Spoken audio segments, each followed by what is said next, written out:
Hello and welcome to On Your Lane.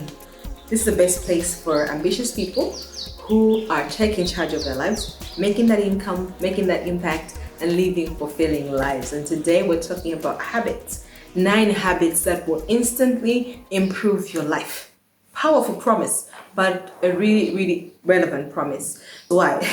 Because really, I think for most of the times we want to do big things that will change our lives, big things that will improve our chances in our careers, our businesses, in our relationships. We like those big gestures, but really the things that bring result are those little consistent things that you can do daily, right? So I'm going to share these 9 things that have really impacted me, and I've seen them impact other people. They build confidence. They help you build the businesses and ideas and the dreams that you have. They give you peace and they help you with joy. They help you move into life with intention. And I always say that in life, don't focus on what you can't control. Focus on what you can control. I took that quote from 7 Habits of Highly Effective People, Steve Covey. It is a powerful thing because life will always have these things you can't control. And when you focus on the things you can't control, you feel dismayed and confused and out of control. Whereas when you can focus on the things you can control, you do feel in charge. You feel like I can still improve in spite of the economy. I can still move forward in spite of everything that is happening around the world.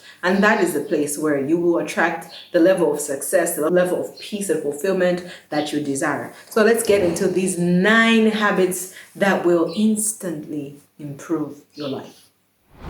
Number 1, eat healthy and exercise. Simple. So many of us know it, but do we do it consistently enough to see any benefit from it?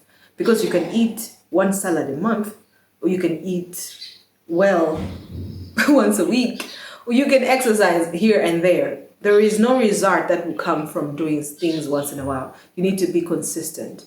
And so eating healthy and exercising is not just so you can lose weight. It's just for you to be stronger, to be your best version of yourself for whatever purpose you have to do in that day or every day of your life. To be a great mother, to be a great employee, to be a great boss, to be a great friend, to be a great person existing in this earth. You need your healthy body. You operate from your body. If you don't take care of it, then what is it going to be? And there's something amazing that happens when you start to take care of yourself at that basic level, where it's just physical, food and exercise. There is this endorphins that are released. You feel so good. Your mood is lifted. Even when things are falling out of place, you sort of feel like, okay, at least I have a few things going for me. So it's a powerful way that will lift your mood, your attitude, and will help you conquer the things that are ahead of you, in addition to the health benefits that you have from this, right? So get on with it. Don't even feel like you have to start with 20K runs and eating salad every day. No, be moderate in your approach. Start something today. Take a walk today instead of just sitting down and eating that donut, watching that movie. Take a walk doing something like listening to a podcast or something. Or just instead of eating a huge portion of rice and eat 7 donuts, eat 2 donuts instead. Those are little changes you're making. You're going to be making progress towards that. So that goes a long way. Number 2 is pray for people more than you criticize them, especially family. Criticizing doesn't leave you feeling edified, even the person who is criticizing. You can point fingers. There's nothing good that comes from it for you, right? So the people closest to us do so much to hurt us. They're close to us, right? So sometimes we just criticize, we just mention what they're doing wrong, what they could have done better and stuff like that. And I believe that when you pause from that and decide, I will pray for them instead, you come into that relationship with a different energy. It's hard for you to judge and fight with the person you're praying for. That means you're wishing them the best from the core of your heart, because praying is you talking to God on their behalf for their well-being, right? So it changes the atmosphere in your relationship, even in your heart. So that even if the relationship was tough, you don't come into it with negativity. You don't come into it just to destroy. You come into it with a different perspective. You'll find that you're less triggered. You find that you are less judgmental when you pray for people. So when you see yourself like, I want to criticize, I want to judge, or when you sit down and all you do is like, what they're doing wrong, pause and say, what am I doing? What can I do about it? If you really wish those people the best, then you will pray for them. Even talking to them might not even be the best in that moment, because you might speak negatively and it starts a fight. Pray for people more than you criticize them. It will go a long way, especially your family, because they'll probably hurt you and trigger you much more than everyone else. Try it. Try it and let me know in the comments how that goes. The third thing is enjoy your work or make changes. In life, we will spend most of our life working. It can be working on your business, working in your home, working with a company, wherever you work. You can't hate your work. You can't. You're basically just sacrificing your life to frustration and dissatisfaction. And that's no way to live. So in this one life, look at what you do daily. Do you love it? How can you love it if you don't love it? Because sometimes it's not like you have to change your job. It's just you change your attitude. Maybe you change your department. Maybe you change something. There's some changes you can make in that season. So what changes can you make if there are any changes? If they're not, maybe you could exit. Not immediately, but you could have a plan to exit. Life is too precious for you to just waste it in something you hate and something like work, which you can actually do something about. It's different with something like your face, something like your shape, or something permanent that you've been given. But with work, you can maneuver around it. So don't just be there and hate it. It will make for a miserable life, and everyone around your life is going to be infected by that misery. Make changes, enjoy it, or make changes. The other thing is spend alone time to be clear about your life and your choices and where you're going. Just spend alone time. Oof, I struggle with this. I don't like being alone. I really don't. I don't like silence. I don't like those things. Okay, now I like it. I'm better at it now. But I would not want silence. So I would be like chatting with my friends. I'll get into my car. There'll be music in there, loud music. I'm singing. I'll get there and I'm talking to somebody else, like never leaving time for quietness. And in the bathroom, I'm about to sit in the toilet, I'm like taking my phone, like not allowing my mind to start exploring and asking questions, because I was like, I don't want to know nothing. Let's just enjoy life. Let's just be happy. And that is also a recipe for frustration and regrets in the future, because at every moment in your life, when you pause and reflect, you can do better, right? You can say, okay, I'm not doing well in this, I can do better. I don't like the direction I'm taking, let me change course. I don't like the person I'm becoming, maybe I should apologize.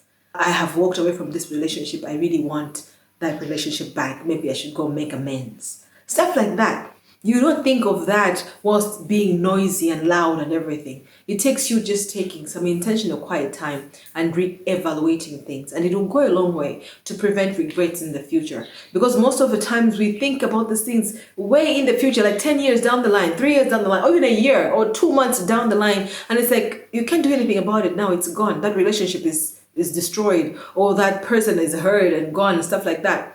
So just make it a habit where you spend quiet time alone. It can be 5 minutes before you go to bed. It can be 5 minutes when you wake up, 10 minutes. Just take that quiet time where you just look at your life and say, where am I going? Did I make the right choices? And make adjustments. It will go a long way in helping your peace, clarity, and confidence in your life. Develop your skills and talents. That's number 5, I think. Yes, yes, yes. All right. You come to this life not just to consume, but also to add on to it, add some value. And if all you're doing is consuming on social media, consuming in shops, consuming wherever you go, taking, you're going to have a miserable life. You will have a hard time making money. You have a hard time being valued and respected in different places. And therefore you might think everybody hates me, or people don't see what I do, I'm good at this, because you are not bringing any value. So because already within you are skills and talents, take time to develop them. So that when you go to that job, everyone can be an accountant, but only you can be that specific accountant with your skill and talents. Use those in your work. Anybody can be a person who speaks. Anybody can be a mother, but you have skills and talents that make you a great mother. You know those people who are mothers, but their homes are impeccably clean. They don't cook very well, but their homes are impeccably clean. Others, their homes are not so clean, but they cook amazingly. We are different. Develop your skills and talents. They'll help you in your home. They'll help you in your social life. They'll help you progress your career, your business, and whatever field you have, even progressing the ministry that you work in, whatever it is. Develop those skills and talents. They're not there to just naturally be. You could be naturally talented like a singer, but if all you do is just be with that talent, you not even perform at your highest potential. You need to develop that skill. Take some singing classes, practice some songs, whatever it is that people with voices do it, so that your talent can become top notch, and you'll be surprised that wherever you go, you'll be adding value, because people see that and say, oh, she's an accountant, but she's so different because she does this. Oh, she cleans our house, but she's so different. She's so friendly with kids like this. Develop skills, talents, and interests. It'll go a long, long way. My favorite, spend time building your faith. All life is a lot about faith. I believe life is more spiritual than it is physical. And so many times we look around and we see things falling apart. And if you look up, that's where God is. If you look up, you'll be surprised that it's not as turbulent as it looks, So when you operate from that higher level where you have faith, you operate from the unseen, you'll be surprised that in spite of all the life and its challenges, you are still calm. You're that kind of person that when things are falling apart, people can run to. You're that kind of person who is staying sober in spite of challenges. Faith allows you to see things, see things where there is nothing. When people look at it and say, this is hopeless, you come in there with a different perspective because you are operating from the mind of God. So take time to develop your faith because life will challenge you. Life will throw curveballs. Life will blow winds around your way. And if you have no solid ground to stand on, it will be just a terrible existence. It'll be a terrible, terrible existence. So develop your faith. Read your Bible. Pray. Fast. Give. Do things that build your spiritual being. That, again, will be a game changer in how you will live your life daily. Another thing you can do is laugh often. Laugh often. Just laugh. I'm not saying just be crazy and be sitting and be like, ah ha ha. No. What makes you laugh? Expose yourself to that often. I love sitcoms and I love these crazy jokes, which people don't get. But I call them smart jokes where you have to really think to get the joke. But I like it. And sometimes life is happening and you're just there just laughing. It lifts the mood, it lifts the spirit. And I also like the childlikeness of laughing. And we're most creative when we're childlike. We're most receptive to the leading of God even when we're childlike. So when you laugh, it brings that lightness, it brings that childlikeness that can be a very good thing for your creativity, a very good thing for your attitude, a very good thing for your progress in life. So just make it intentional. Like, you know what? I don't know what's happening this time, this season, but I'm going to laugh today. I'm going to watch this that makes me laugh. I'm going to sit with this person that makes me laugh. And make sure your laughter is not ungodly. Because that's not funny to God, and it just confuses your life, okay? So I say that to people who are godly, okay? You don't want to laugh about things that break God's heart. But do laugh often. The other thing is to carefully choose who you spend time with. Sometimes we don't have a choice on who we're going to spend time with because we're at work and stuff like that. But when you can, choose who you spend time with. Sometimes we're like, I'll just spend time with my family because those are the people who are available, but maybe they're negative, they're toxic, they're gossiping, they're lying, and then you're like, they're my family, what can I do? No, you can still choose how much time you spend with people because what they're saying, who they're being is going to affect you and rub off on you. And you find that sometimes you don't understand why you have a bad attitude. You don't understand why you hate this person or hate that thing or think there's no way out of a situation. It's because of the people you're hanging out with. The people you're hanging out with should be pulling you up. They should be challenging you. You say, oh my goodness. I read somewhere somebody was explaining that they thought making $10,000 a month was impossible till they met people who were making $100,000 a month. And they were like, okay, that's a piece of cake then. They found a way to make $10,000, So it's because of who they were spending time with. What is important to you? Spend time with people who value the same things and who are pursuing the things. Because sometimes we say we value God. And you sit with people who say they value God, but they're not trying to know more about God or anything. That's not going to add value. But people who know what they value and they're making progress towards it, taking action towards it, spend time with those people. It will change a lot for you and make progress for you. The last point is help others. It will bring you so much joy. When you enter into a room, whether for business, for work, for fun, help. You will be a person that is a magnet to so many people. But at the same time, as you help others, you yourself will be helped. That's how life works. You plant and then you harvest from it. When you give, you receive as well. So if you just make it your default, where you don't even think about receiving, but you just are helpful. When people are struggling at work, they're struggling on the street, wherever it is, just say, I'm going to be helpful today. It'll go a long way in bringing joy to your life and lighting up your life.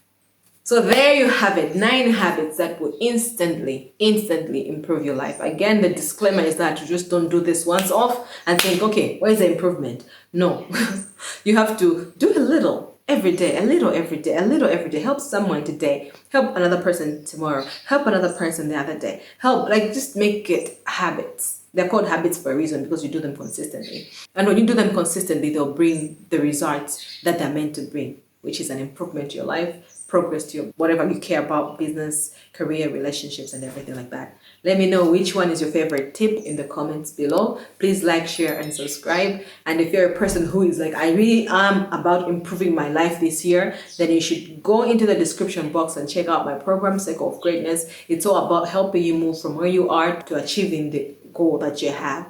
And if that's something you want to do, come on, let's work together on that. Otherwise, thank you for being here. Mavis Tanizoganja is my name. You can find me all over social. I would love to connect and hear from you. I'll see you next week. Bye-bye.